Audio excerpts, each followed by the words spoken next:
C'est à partir des années 70 que le monde commence à être confronté au problème de la pollution de la planète liée aux déchets générés par l'homme. Saviez-vous qu'en 2008, chaque Canadien a produit 1031 kg de déchets? Eh oui, c'est bien ça. La production de déchets, qu'ils soient ménagers, alimentaires ou alors industriels, n'a cessé de subir une croissance exponentielle. On note 1000 kg par personne en 2006, ce qui représente une hausse de 8% par rapport à l'année 2004. Mais avez-vous une idée de l'origine de ce fléau? Non? Mais figurez-vous que nous en sommes tous responsables. Oui, c'est bien ça. Tous. Vous et moi. Tout d'abord, on retrouve cette fameuse croissance démographique. Et oui, plus de personnes veut dire une hausse dans la consommation, et qui dit consommation dit par la même occasion production de déchets. De l'autre côté, on retrouve les entreprises. En effet, une augmentation de l'activité économique accroît la production de biens et services, ce qui par conséquent augmente la quantité d'emballage utilisé. Et enfin, pour nous, les consommateurs, une hausse dans nos revenus implique beaucoup plus d'achats de biens et services. Mais pourquoi on vous en parle aujourd'hui? Disons que la surexploitation des ressources ainsi que le rejet des déchets dans l'environnement impactent négativement notre milieu de vie. En effet, cela contribue fortement à l'insalubrité des eaux, à la détérioration de la santé humaine, à l'extinction des espèces vivantes, ainsi qu'au ralentissement de l'économie, bien évidemment. Comment prévenir alors ce fléau quand il est encore temps? Ici au Québec, dans une optique d'économie verte, c'est à travers diverses législations, de règlements et de programmes que le gouvernement tente de réguler les comportements insouciants des populations. On note l'exemple du programme de traitement des matières organiques par biométhanisation et compostage, ou alors le règlement sur la récupération et la valorisation de produits par les entreprises. De surcroît, il y a cette entreprise de l'État qui s'appelle Recyc-Québec, qui a pour mission, je cite, emmener le Québec à réduire, réutiliser, recycler et valoriser les matières résiduelles dans une perspective d'économie circulaire et de lutte contre les changements climatiques.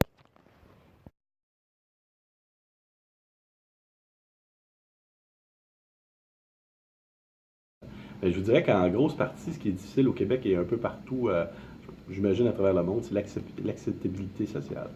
Lorsqu'il arrive une situation ou quand il y a un changement ou quand on améliore quelque chose, souvent on sort les gens de leur zone de confort.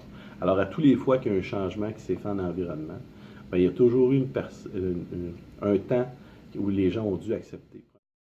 On retrouve cet enjeu dans le plan stratégique de Recyc Québec 2012-2017 avec deux orientations. La première, influencer les comportements des producteurs, des municipalités et des consommateurs pour favoriser la réduction à la source, le réemploi et le recyclage. La seconde, appuyer et mobiliser les industries, commerces et institutions afin de valoriser les matières organiques et de structurer les systèmes de collecte.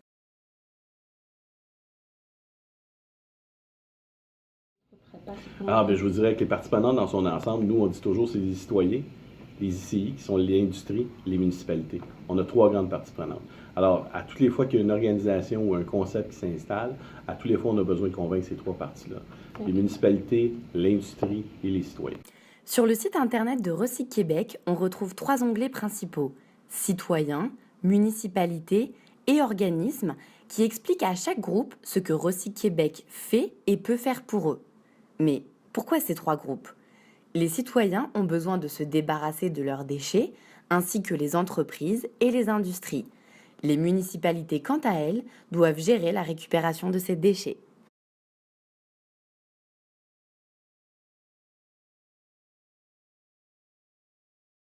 Parce que le ton est différent dépendant de ce qu'on s'en va faire, ça c'est certain, mais le médium de communication est différent aussi.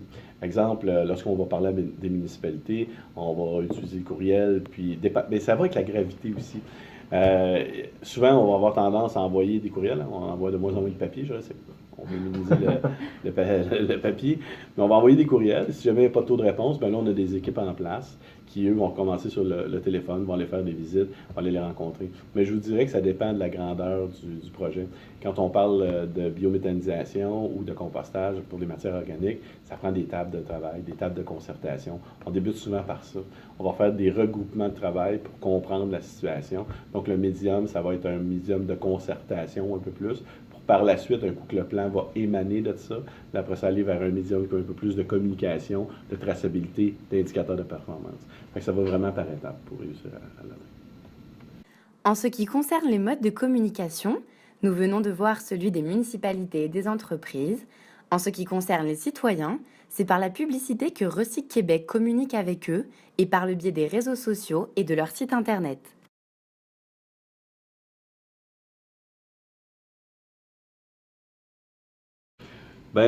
Si on parle de nous comme organisation, automatiquement, on a l'obligation, on est public, hein, donc par accès à l'information, soit on divulgue beaucoup de choses de par notre site Internet, mais sinon, par accès à l'information, vous avez le droit à peu près à toute information nécessaire, parce que comme système d'État, on est dans l'obligation d'émettre à peu près toutes les informations. Par contre, lorsqu'on travaille sur des programmes, on demande, si on va donner un financement, par exemple, on va demander des indicateurs de performance pour pouvoir suivre et expliquer à la population si jamais question il y avait, en disant, vous avez dépensé de l'argent dans tel projet. Est-ce que vous pouvez nous dire si c'est un succès ou pas, ou à quelle étape vous avez eu une difficulté? On est en mesure de pouvoir le statuer et le voir.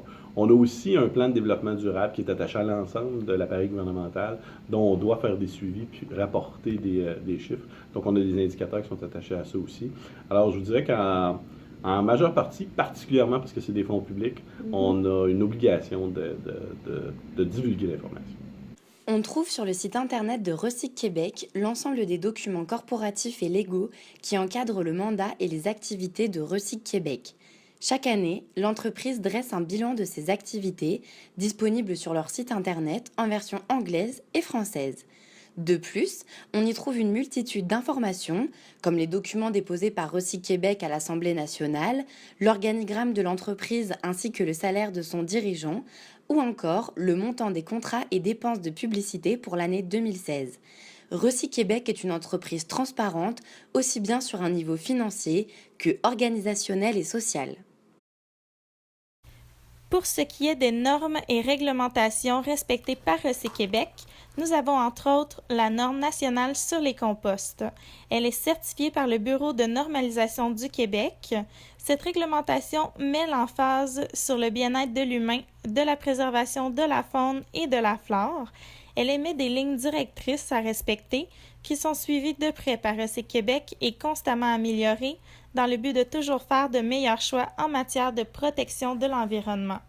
En mettant de l'avant une norme telle que celle-ci, Recyc Québec tient à sensibiliser autant les entreprises que les particuliers vers une bonne gestion du développement durable et vers une gestion de type éco-industriel pour qu'aucun matériau n'ait qu'un seul usage et soit par la suite jeté. Dans un but d'optimisation du développement durable, on cherche à avoir un cycle de vie de produits continu pour que rien ne soit perdu et que tout soit réutilisé de manière adéquate. Il y a 25 ans, tout était à faire, à apprendre. Il a fallu sensibiliser, informer, éduquer. Depuis, des tonnes de matières recyclables ont été récupérées. De saines habitudes sont nées. Et ça continue. Travaillons ensemble à mettre un terme au gaspillage, freiner les changements climatiques, créer un véritable projet de société. Et pour ça, il y a moi, il y a vous et il y a Recyc Québec. Et pour finir, il est important de souligner que Recyc Québec ne traite pas les matières résiduelles et que c'est en effet des entreprises privées qui s'en chargent. Sachant que les techniques d'incinération peuvent être néfastes pour l'environnement et pour la santé publique, il est important de se demander si les actions entreprises par Recyc Québec sont suffisantes.